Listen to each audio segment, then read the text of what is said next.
女孩头一次坐网约车，感觉天塌了。Pardon me, sir. I think you have the wrong car. 突如其来的一幕把女孩吓傻了，后排的两个闺蜜倒头就睡，这让她坐在旁边一动不敢动，生怕自己是下一个目标。然而光头却看都没有看她，她便以为自己有了逃跑的机会。可当她拉动门把手的那一刻，可怕的事情发生了。这动静瞬间惊动了司机，下一秒他就生气地戴上口罩，再次掏出了口袋里的喷雾。等几人迷迷糊糊醒来时，却发现身处在阴暗潮湿的地下室中，这里挂着许多衣服，还有一大堆牙刷，似乎之前住过很多人。最让他们感到恐惧的是，几人完全不知道光头接下来会对他们做什么。就在他们既害怕又疑惑时，门外突然传来了开锁的声音。光头拎着一把凳子走了进来，他从口袋里掏出一块手帕，仔细地把凳子擦得干干净净，一副患有强迫症的样子。擦完，他又一本正经端坐在几人面前，目光来回在三人身上打量，吓得黑丝赶紧往下拽了拽裙子。光头看到后立马站了起来。I choose you first. 光头一把拉起黑丝，想把他拖到另一个房间，却被黑丝妹奋力的挣脱。Pee on yourself. Pee on yourself.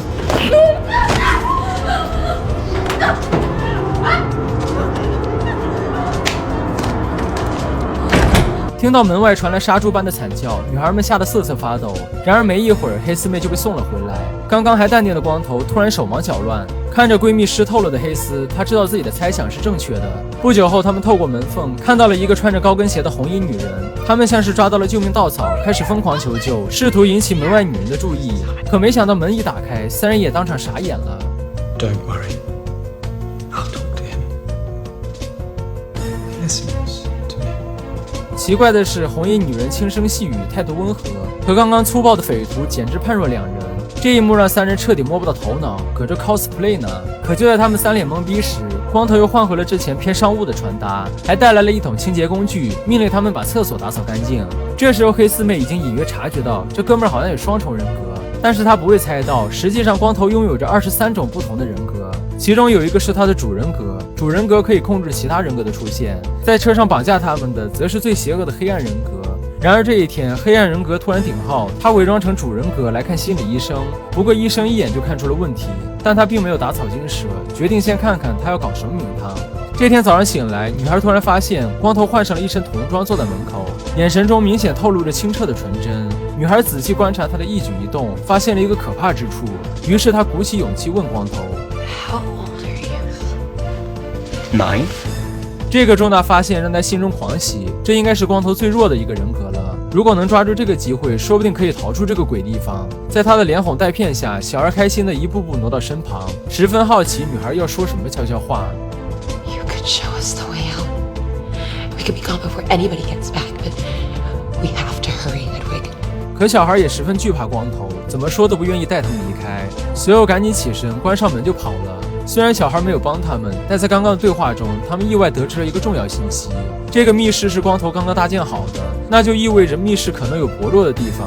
三人瞬间燃起了一丝希望，于是趁着光头还没回来，对着墙面一番敲敲打打。果然不出所料，黑丝妹在天花板上发现了一块空心的木板，她立马用高跟鞋当锤子，试图把天花板凿出个洞来。没一会儿，一个通风管道就出现在眼前。可他们还没来得及高兴，小孩就听到动静折返了回来。黑丝妹负责打开通风管道，另外二人则把小孩挡在门外。很快，黑丝妹顺利扯下铁网，好在9岁的小屁孩没多大力气，使出吃奶的劲儿也没把门撞开。可下一秒，小孩却气冲冲地离开了。眼看黑丝妹终于爬上了天花板，房门却被一股强大的力量轻松推开。原来是愤怒的情绪激活了光头的黑暗人格，这力气比一般男性还要大很多。而黑丝妹这时一顿雇佣，终于找到了通风管道的出口。她二话不说就跳了下来，可她在隧道里狂奔了半天，却始终没有找到出口。好在这里摆放着几个铁柜子，无处可逃的她只能打开门钻了进去。除了祈祷，她现在什么也做不了。她恐惧地捂住嘴，不敢发出一丝声音。看见光头并没有停下脚步，她才终于松了一口气。I thought I lost you.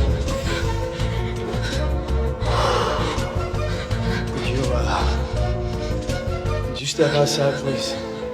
听到光头后，并用匕首抵在了他肚子上，他也不例外，直接被锁进了小黑屋。现在只剩下女孩一个人在房间里，他开始冷静地分析，他知道只有等儿童人格出现，才有机会逃离这里。可终于等到光头变成小孩，他却提出一个奇怪的请求 Can I kiss you? I mean, I don't know much about kissing though. Yeah. 为了活下去，他不得不献出了自己的初吻。在之后的聊天中，小孩无意间说出自己的房间里有窗户。听到这话，女孩眼睛都亮了。她千方百计哄儿童人格带她去房间，可当她走进房间观察了一圈，才知道原来小孩刚刚所说的房间只不过是2张带着窗户的画。这一刻，女孩的脸上写满了绝望。她索性拉着小孩苦苦哀求，求他放过自己。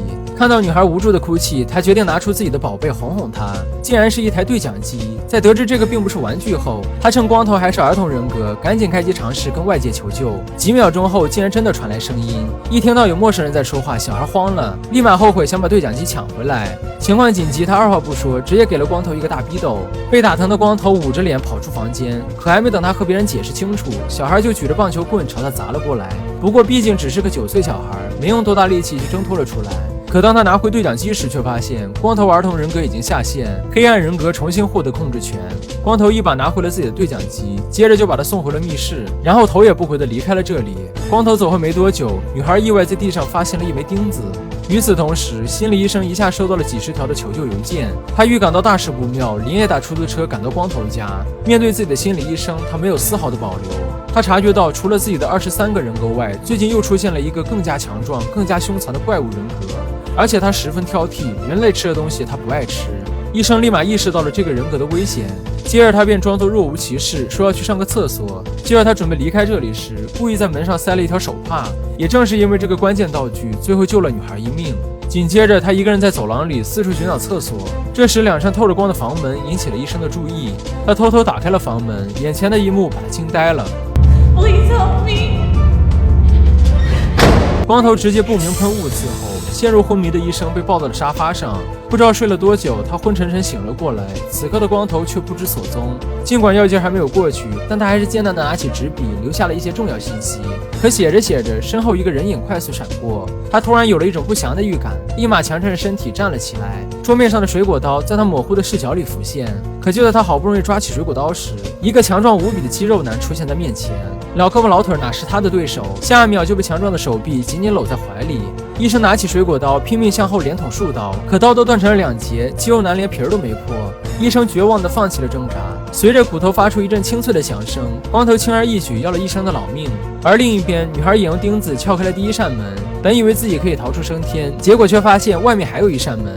这时他注意到房间里有台电脑，或许可以通过上网与外界取得联系。可不幸的是，这台电脑并不能连接网络，光头平时只是用它来记录自己的病情。桌面上除了视频文件什么也没有。女孩好奇地看着这些视频，可她越看越恐惧，因为每一个文件都对应着一种人格。光头的身体里居然居住着23种人格。不过很快他就惊喜地发现，其中一个人格在出门的时候从身后的衣架上拿走了钥匙。女孩赶紧跑去那个位置查看，衣架的挂钩上果然放着一串钥匙。女孩迅速打开了第2道门，想找闺蜜一起逃出这里，却不料黑丝妹的肚子被开了一个大洞，早就已经没了呼吸。紧接着隔壁的房间又传来了奇怪的动静，她战战兢兢走上前打开房门，好在另一个闺蜜还活着。她鼓起勇气进屋去查看情况，却发现闺蜜变成了光头的食物，吓得女孩扭头就跑，并反锁了房门。就在她寻找地下室的出口时，却又看到一个老太太躺在地上一动不动。这一刻，她感受到了野兽人格的危险，于是慌张地尝试每一把钥匙。然而这时，野兽也马上破门而出。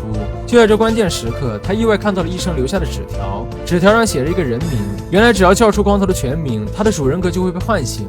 可这时，她听到一阵沉重的呼吸声，回头却看到一个光膀子男人像壁虎一样在墙上爬。危在旦夕，她只能试探性的大喊。没想到真的管用，光头没一会儿就恢复了主人格。原来他小时候有一段童年阴影。Come out here.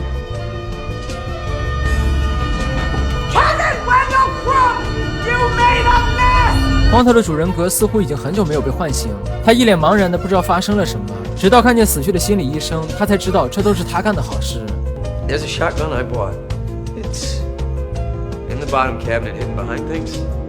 The shells are in my uniform closet out in the service hall. Kill me.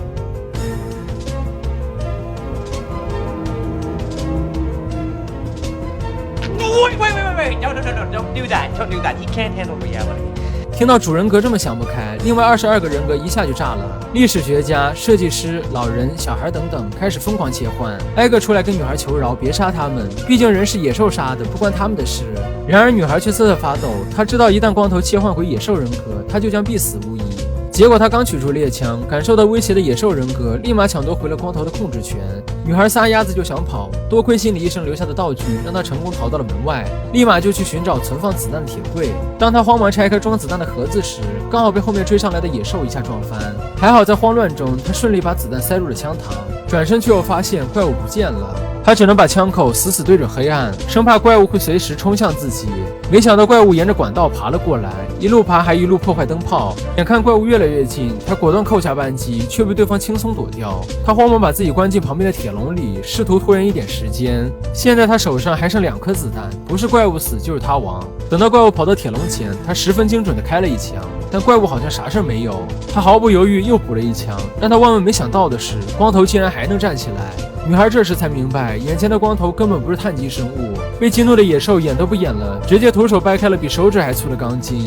可就在他想要痛下杀手时，怪物注意到了女孩满身的伤疤，原来2人曾经都是可怜孩子。